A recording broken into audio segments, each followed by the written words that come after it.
Welcome to Everything Casual, bringing you original football casual videos from the golden era of the 80s and 90s, right up to current day.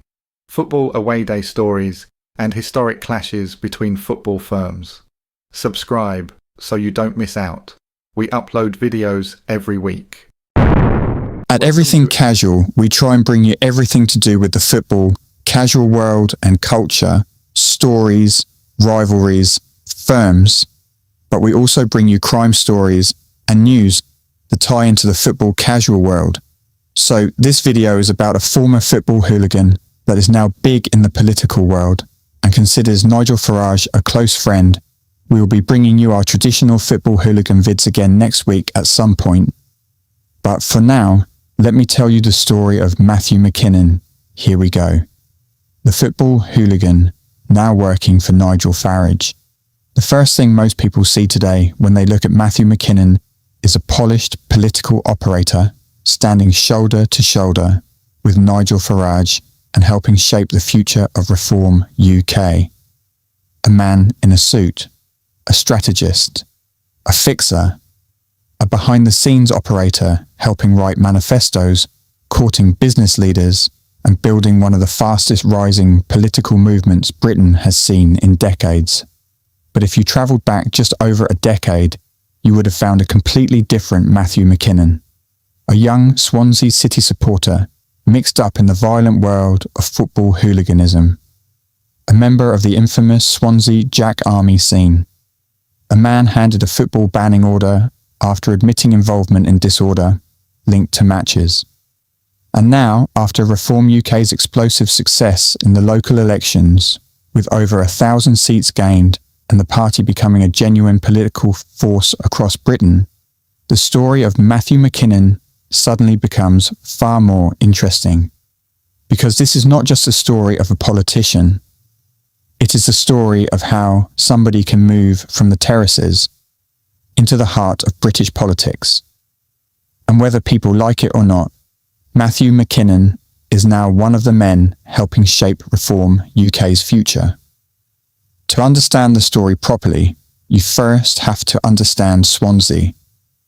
For decades, Swansea City's support carried a hard reputation across Britain. The Jack Army were known everywhere, especially during the 70s, 80s and 90s.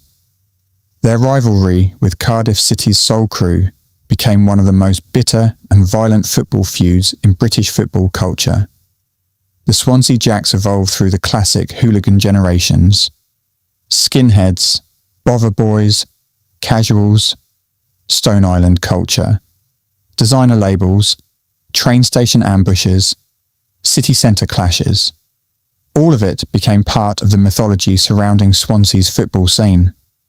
And like many firms across Britain, there was always a strange contradiction to it all. Violence sat alongside identity, loyalty, brotherhood, reputation. For some young men growing up around football culture, it became a lifestyle more than a hobby. By the late 2000s and early 2010s, football hooliganism was nowhere near the level it had been in the 80s, but the culture had never fully disappeared, especially not in games involving Swansea and Cardiff. It was in this world that Matthew MacKinnon came up. In 2012, MacKinnon, then aged just 20, was one of 5 Swansea City supporters handed football banning orders following incidents linked to Swansea matches. The bans were imposed at Swansea Magistrates Court during a civil hearing.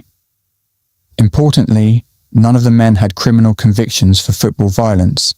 The police argued they had contributed to disorder surrounding matches. The restrictions were serious. They were banned from Swansea's stadium, then still known as the Liberty Stadium, and prohibited from entering towns and cities where Swansea City or Wales were playing away fixtures. At the time, South Wales Police made it very clear they were sending a message. Superintendent Phil Davies stated that police would continue pursuing civil banning orders against individuals involved in football disorder, regardless of whether criminal convictions existed. The authorities wanted deterrence. They wanted examples, and MacKinnon became one of them. Now, to most people, that probably would have been the end of the story. A youthful mistake, a football banning order, a few headlines, then anonymity. But Matthew MacKinnon's life took a very different turn. Over the following years, he slowly entered politics. Not through Reform UK initially, but through the Conservative Party in Wales. He worked for former Brecon and Radnorshire MP Chris Davies, and later became an advisor to Conservative MS James Evans. To many people in Welsh political circles, MacKinnon quickly developed a reputation as an ambitious organiser and political operator behind the scenes. Then came another twist. In 2022, 10 years after the football banning orders, both Matthew MacKinnon and fellow former Swansea supporter Rhodri Bousi stood as Conservative candidates in Powys County Council elections. Predictably, the old football hooligan headlines resurfaced immediately.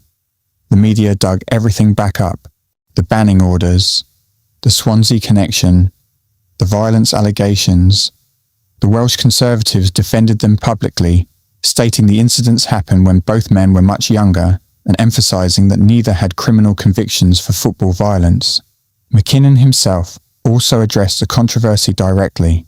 He said that during that period of his life, his mother had been undergoing cancer treatment and was extremely ill.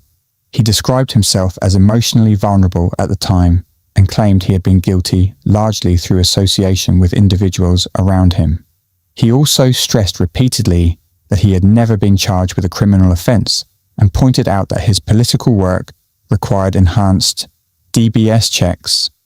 But while critics focused on the football past, MacKinnon was already evolving into something much more influential politically.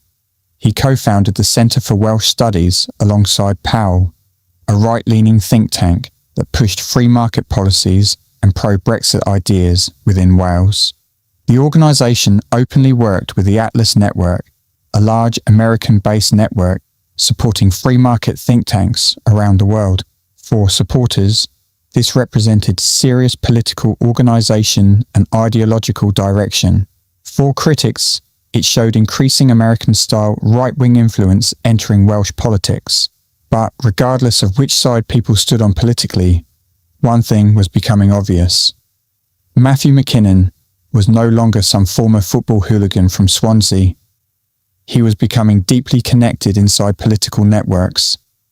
And eventually, those networks led him directly toward Nigel Farage and Reform UK.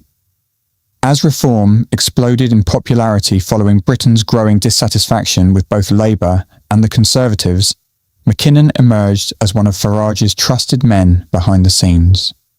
Today, he serves as Reform UK's Director of External Affairs and is heavily involved in building relationships between the party and businesses, lobby groups, and political organisations. Reports in early 2026 described him as part of the close inner circle around Farage as Reform attempts to transform itself from a protest movement into a genuine party of government. And that is where the story becomes fascinating.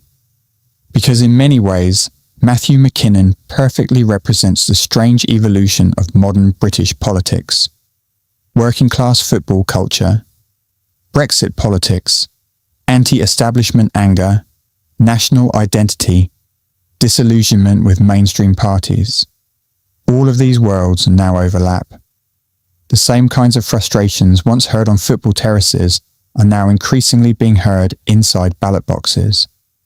And Reform UK has tapped directly into that mood, especially in places where people feel ignored, culturally disconnected, economically left behind, or politically abandoned. That does not mean every football fan supports Reform. Far from it. Football crowds remain politically mixed. But there is clearly a crossover between anti-establishment football culture and the growing support Reform UK has built across parts of Britain. MacKinnon understands that world because he came from it himself. And whether critics like it or not, that background may actually help explain why he has risen so quickly within Farage's operation. Unlike traditional Westminster politicians who often appear manufactured and corporate, MacKinnon's background feels rougher, more real, more unpredictable. To supporters, that authenticity matters. To opponents, it raises serious questions about who exactly is influencing Reform UK behind closed doors. And that debate only intensified recently after reports emerged that MacKinnon would play an instrumental role in shaping Reform UK's 2026 Senedd election manifesto. That revelation triggered major criticism from political opponents in Wales, particularly because of his past links to both conservative politics and football disorder. Some critics accused Reform of simply being recycled conservatives wearing different coloured rosettes. Others questioned how a former football hooligan had become one of the key strategists behind a rising national political movement. But supporters saw something entirely different. Redemption, experience, a man who had grown up, someone who had lived a real life outside the Westminster bubble. And this is where the story becomes bigger than Matthew MacKinnon himself. Because Britain in 2026 is a very different country to the Britain of 10 or 15 years ago. The old political systems are cracking, trust in institutions is collapsing, and outsider movements are growing rapidly across Europe and Britain alike.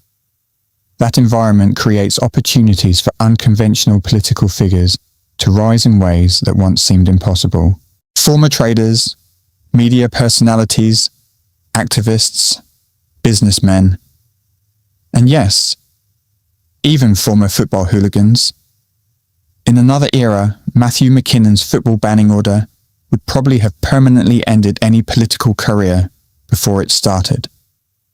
Today, for some voters, it almost adds to the appeal. Because modern populist politics often rewards people who appear anti-establishment, controversial, or outside traditional political pathways.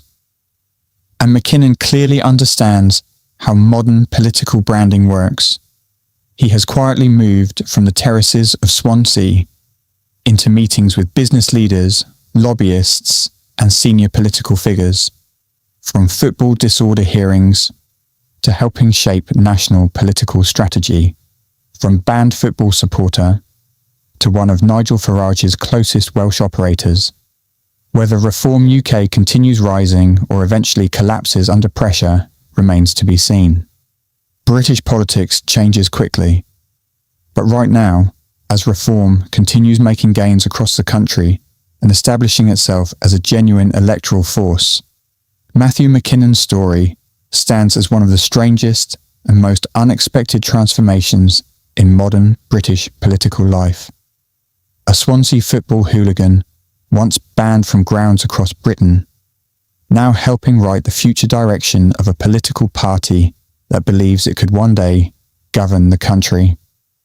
Thank you for watching and all your support. Click subscribe and give this video a like. That way you will be notified when we put a new video out. It also helps our channel grow. So a huge thank you to all the people that have already done that for me. See you next time. Thank you for taking the time to watch this video. If you subscribe, you will be notified when we release a new video. It could be your firm we make a video about next, so don't miss out and hit the subscribe button. You can find me on Facebook or email me if you have a good story to tell. See you next time.